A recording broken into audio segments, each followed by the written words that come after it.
I'm going to try and introduce this concept of 6-axis correction. This is not necessarily a exam question, but this is something which is important or will be important in terms of your concepts in deformity correction. So, what is deformity correction? Because actually we are in real life, deformities occur in 3D space, deformities are corrected in 3D space. What we are seeing is only 2D, two-dimensional representations of three-dimensional deformities. Now, if you look at 3D space, where y would be, these two corners of the screen, the line going that way would be x, the line going this way would be y, and a line coming straight out of the screen at you would be z. So, any sort of point or object can be defined in 3D space in relation to its position relative to these three axes. So, any deformity that you see where you have a deformity in the AP and the lateral X-ray actually is a deformity which is in 3D space, and it can be defined in relation to the y-axis, the x-axis and the z-axis. So, how do you find this, or how do you look at this in relation to a patient? Now, this is an AP X-ray where you are actually imaging the deformity in the frontal plane, and if you look at the y-axis is here, the x-axis is here, and the z-axis is coming out of you. Now, if you turn this patient around for a lateral X-ray, the y-axis is still looking up, but now the x-axis which was there has turned towards you. So, a lateral X-ray will look like this. The y-axis still pointing up, the z-axis has now come this way, and the x-axis is pointing up at you. And finally, what you cannot see on the X-ray is the axial view, where you are now looking down the y-axis or looking down the longitudinal axis of the bone, and therefore the y-axis is coming out at you and the z and the x-axis are there. So, when you want to correct deformities, you normally have basically just two kinds of movement. One is translation and the second is rotation. So, even if we are talking of an angular correction, it is actually a rotation which is occurring around a particular axis. So, if you talk of lengthening or shortening, it is a translation along the y-axis. If you talk of transverse movements in the frontal plane, it is sagittal along the x-axis. And if you talk of transverse movements, that is front to back, that is in the frontal plane along the z-axis.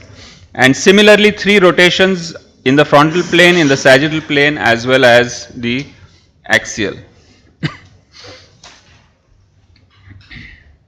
So, with a conventional Ilizarov system, if you have all three deformities existing together, angulation, a certain amount of shortening, a certain amount of torsion, this can be well accomplished or corrected by the Ilizarov system in multiple steps. The problem is these steps are sequential, and in between steps like this, in step 1 you do a lengthening, in step 2 on the AP X-ray you do a correction, in step 3 on the lateral X-ray you do a correction, and in step 4 you do the torsional correction. So, this is a sequential correction and requires a change of hardware at every step. This can be done, all these steps can be done in one go by using a slightly different system, which is basically an Ilizarov system, but instead of multiple hinges and other devices in between the two moving fragments, you have a set of 6 struts which will do the same job. So, a hexapod means exactly what it says, hexa, 6 pod legs. So, there is a set of hardware which is 6 struts arranged in this V fashion, and because this movement is so complex, there is a software which directs that movement. What the software does is it accepts your inputs in terms of where is this frame in a 3D space by multiple measurements, what are the lengths of these struts, where are these struts connected, and what is the size of the rings that you are connected to. The second thing it does is you are able to tell the software that okay, I want to do the movement around this point, that is where the fulcrum is. What are the various movements that you want to do, whether it's angulation in this plane, angulation in that plane, depending on the X-rays, and the software then tells you how much these struts have to be adjusted, and gives you a plan for over, if you want to do it over 10 days, each of the struts has to be adjusted by so much. So, and that is what we call the schedule for correction. So, the Hexapod is not something which is new. It's new, relatively new in orthopedics, but in real life, it's been there around for a long time. And basically, a Hexapod is something, whenever you require precise placement of something in three-dimensional space, then you use a Hexapod mechanism. So, when pilots are training on flight simulators, where they have rolling movements, front and back movements, they are sitting on a platform which is sitting on a Hexapod. When scientists are looking at space with a telescope, they are using a Hexapod to direct the movement of that telescope. And a lot of your industrial robots and all today use Hexapods for placement. So, your three-dimensional movements here, with these same 6 struts, you can do an axial movement which is lengthening or shortening.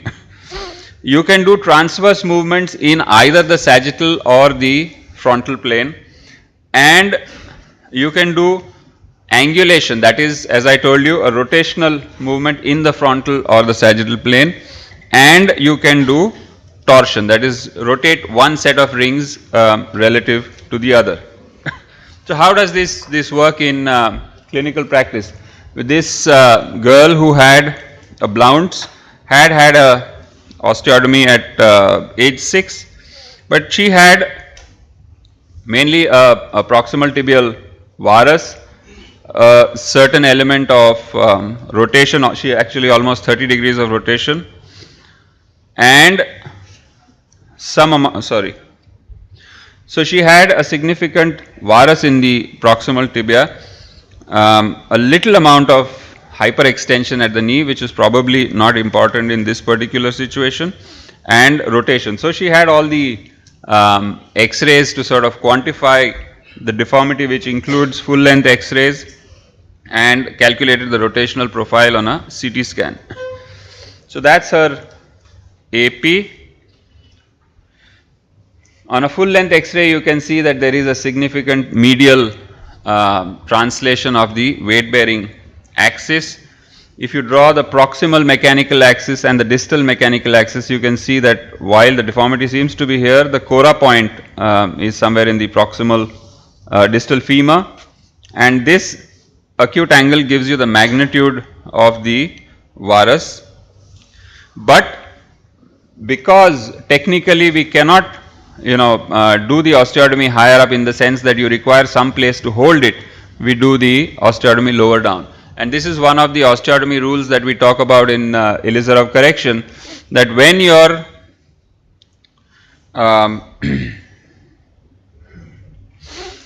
when your osteotomy is lower than the Cora point, which you saw on the full length X-rays, there will always be a certain amount of translation.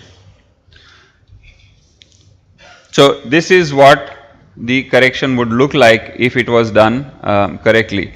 Now, this looks like a certain amount of a translation which doesn't look too good, but if you look at the axis is properly restored.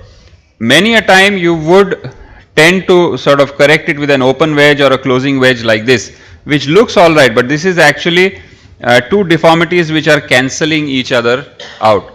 And if you look at the proximal axis and if you look at the distal axis, they are not in the same axis. The bone is not translated, but the axes are translated. If you do a translation in this situation, you will get the axis perfectly restored, but you will have a certain amount of translation. But this translation is something which is really not important, especially in children, because if you cover up that translated portion, now that tibia looks normal to you. So, the proximal portion of the tibia and the distal portion of the tibia are in the right anatomic placement to each other.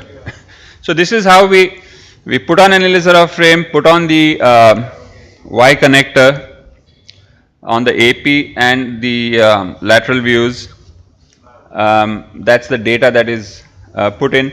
So we had to correct a varus of 27 degrees, some amount of translation, and a rotation of almost 30 degrees.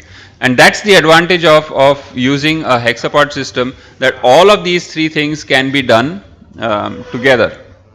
It shows us sort of visually what the frame looks like and how it will look like when it is corrected, and gives us the program for the program schedule for distraction. This is 1 week post distraction. Now you can see that the angulation is correcting as well as the some amount of translation is occurring. What you cannot see is that the rotation is also correcting. We miscalculated. She had a little bit of overcorrection, and this is again one of the advantages of the system. If you have an overcorrection or if you have a undercorrection, all you have to do is go back to your X-rays, reanalyze, and add any additional. So in this patient, we had done 7 degrees of overcorrection, so we went into 7 degrees of varus over a period of 7 days, got the program again, and at the end of that 7 days, the leg was properly aligned, straight, and properly lengthened. So that's her X-ray later, full length X-rays at the end. 3 weeks after we just removed those distractors and put in regular rods so that the bone now consolidates. And you can see here, this is the original bone and that's the original bone, but nature is already throwing in bone on this side to take away this effect of translation. You'll see it better in the later X-rays, that she's at the end of I think 4.5 months. This is already filling up on that side. Even the bump goes away, and that's her final X-ray. So you can see that the axis is well restored, rotations are well restored, all with just one relatively simple frame. Thank you.